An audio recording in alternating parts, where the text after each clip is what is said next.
Boss TV ವೀಕ್ಷಕರಿಗೆ ಸ್ವಾಗತ. ನಾನು ಹರಿನಾಥ್.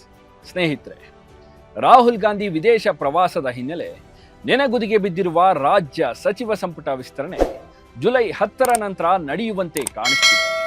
ರಾಹುಲ್ ಗಾಂಧಿ ಜುಲೈ 9ರಂದು ವಿದೇಶ ಪ್ರವಾಸದಿಂದ ವಾಪಸ್ಸಾಗ್ತಿದ್ದಾರೆ. ಹೀಗಾಗಿ ರಾಜ್ಯ ನಾಯಕರು ದೆಹಲಿಗೆ ಹಾರಲು ಸಜ್ಜಾಗ್ತಿದ್ದಾರೆ.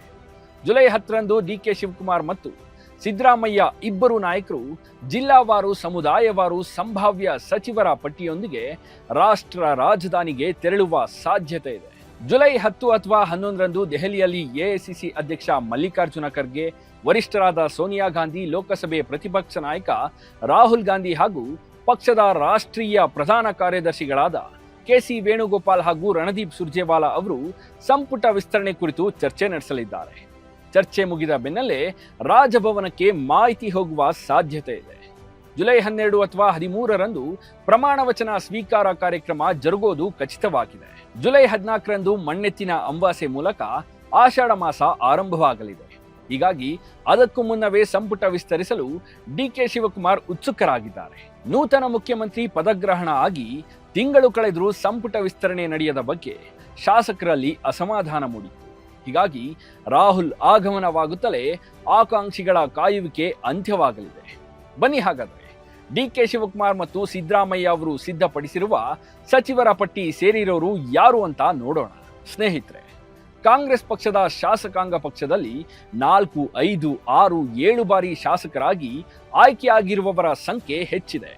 ಇವರ ಪೈಕಿ ಹಿರಿಯ ನಾಯಕರು ಸಚಿವ ಸ್ಥಾನಕ್ಕಾಗಿ ಪಟ್ಟು ಹಿಡಿದಿದ್ರು. 7 ಅವಧಿಗೆ ಶಾಸಕರಾದರೂ ಒಂದು ಸಲವೂ ಮಂತ್ರಿ ಸ್ಥಾನ ಪಡೆಯದ ಮೊಳಕಾಲ್ಮೂರು ಶಾಸಕ ಎನ್.ವೈ. ಗೋಪಾಲಕೃಷ್ಣ, 6 ಸಲ ಗೆದ್ರೂ ಮಂತ್ರಿ ಭಾಗ್ಯ ಸಿಗದ ಮುದ್ದೇಬಿಹಾಳದ ಅಪ್ಪಾಜಿ ನಾಡಗೌಡ, 5 ಸಲ ಆಯ್ಕೆಯಾಗಿರುವ ಕಾಗವಾಡದ ರಾಜು ಕಾಗೆ, ಸಿಂಧನೂರಿನ ಹಂಪನಗೌಡ ಬಾದರ್ಲಿ. ಹೀಗೆ ಈ ಪಟ್ಟಿ ಬೆಳೆಯುತ್ತಲೇ ಹೋಗುತ್ತದೆ. ನಿಮಗೆ ಆಶ್ಚರ್ಯ ಆಗ್ಬೋದು, 4 ಅವಧಿಗೆ ಗೆದ್ದಿರುವ 20 ಶಾಸಕರು ಕಾಂಗ್ರೆಸ್ ಪಕ್ಷದಲ್ಲಿದ್ದಾರೆ.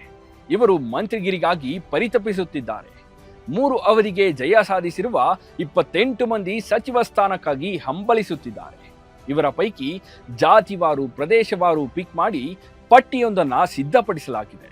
ಒಕ್ಕಲಿಗರ ಕೋಟಾದಲ್ಲಿ ಮಾಗಡಿ ಶಾಸಕ ಎಚ್.ಸಿ. ಬಾಲಕೃಷ್ಣ, ಹೊಸಕೋಟೆ ಶಾಸಕ ಶರತ್ ಬಚ್ಚೇಗೌಡ, ಶ್ರೀರಂಗಪಟ್ಟಣ ಶಾಸಕ ರಮೇಶ್ ಬಂಡಿಸಿದ್ದೇಗೌಡ, ವಿಜಯನಗರ ಶಾಸಕ ಎಂ. ಕೃಷ್ಣಪ್ಪ, ಶೃಂಗೇರಿ ಶಾಸಕ ಡಿ.ಟಿ. ರಾಜೇಗೌಡ, ಅರಸೀಕೆರೆಯ ಶಿವಲಿಂಗೇಗೌಡ, ಶಿರಾದ ಟಿ.ಬಿ. ಜಯಚಂದ್ರ, ಗುಬ್ಬಿ ಶಾಸಕ ಶ್ರೀನಿವಾಸ್ ಹೆಸರುಗಳು ಮುಂಚೂಣಿಯಲ್ಲಿವೆ. ಇವರ ಪೈಕಿ 3 ಅಥವಾ 4 ಮಂದಿಗೆ ಸಚಿವ ಸ್ಥಾನ ಫಿಕ್ಸ್ ಆಗುತ್ತೆ.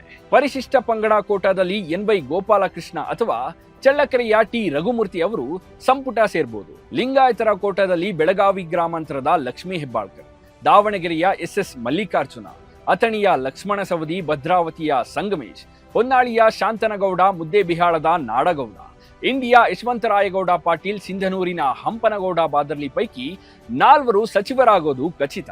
ಪರಿಶಿಷ್ಟ ಜಾತಿ ಕೋಟಾದಲ್ಲಿ ಆನೇಕಲ್ ಶಿವಣ್ಣ, ಕನಕಗಿರಿಯ ಶಿವರಾಜ್ ತಂಗಡಗಿ, ಬಂಗಾರಪೇಟೆಯ ನಾರಾಯಣ ಸ್ವಾಮಿ, ಮಳವಳ್ಳಿಯ ನರೇಂದ್ರ ಸ್ವಾಮಿ, ಕೊಳ್ಳೇಗಾಲದ ಎ.ಆರ್. ಕೃಷ್ಣಮೂರ್ತಿ ಪೈಕಿ 3 ಸಚಿವರಾಗಲಿದ್ದಾರೆ. ಹಿಂದುಳಿದ ಸಮುದಾಯಗಳಿಂದ ಸಾಗರ ಶಾಸಕ ಬೇಳೂರು ಗೋಪಾಲಕೃಷ್ಣ, ಸೊರಬದ ಮಧು ಬಂಗಾರಪ್ಪ, ಚಾಮರಾಜನಗರದ ಪುಟ್ಟರಂಗ ಶೆಟ್ಟಿ ಸಂಪುಟ ಸೇರ್ಬೋದು. ಮುಸ್ಲಿಂ ಸಮುದಾಯದ ತನ್ವೀರ್ ಸೇಠ್ ಅವರಿಗೆ ಸಚಿವ ಸ್ಥಾನ ಖಚಿತ ಎಂದು ಹೇಳಲಾಗ್ತಿದೆ.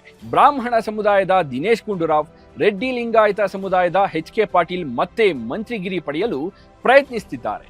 ಉಳಿದಂತೆ ಹನಗುಂದದ ವಿಜಯಾನಂದ ಕಾಶ್ಯಪ್ಪನವರ್, ವಿಧಾನ ಪರಿಷತ್ ಸದಸ್ಯ ಸಲೀಂ ಅಹಮದ್ ಹೆಸರು ಕೂಡ ಕೊನೆ ಕ್ಷಣದಲ್ಲಿ ಪಟ್ಟಿ ಸೇರಬಹುದು.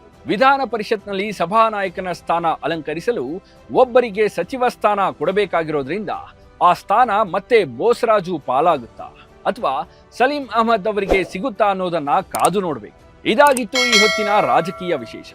ಮತ್ತೊಂದು ವರದಿ ಜೊತೆ ಬರ್ತೀನಿ. ನಮಸ್ಕಾರ.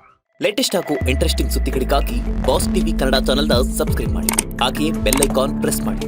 ಇದರ ಜೊತೆಗೆ ಫೇಸ್ಬುಕ್, ಇನ್ಸ್ಟಾಗ್ರಾಮ್, ಎಕ್ಸ್ ನಲ್ಲೂ ಮಿಸ್ ಮಾಡದೆ ಫಾಲೋ ಮಾಡಿ.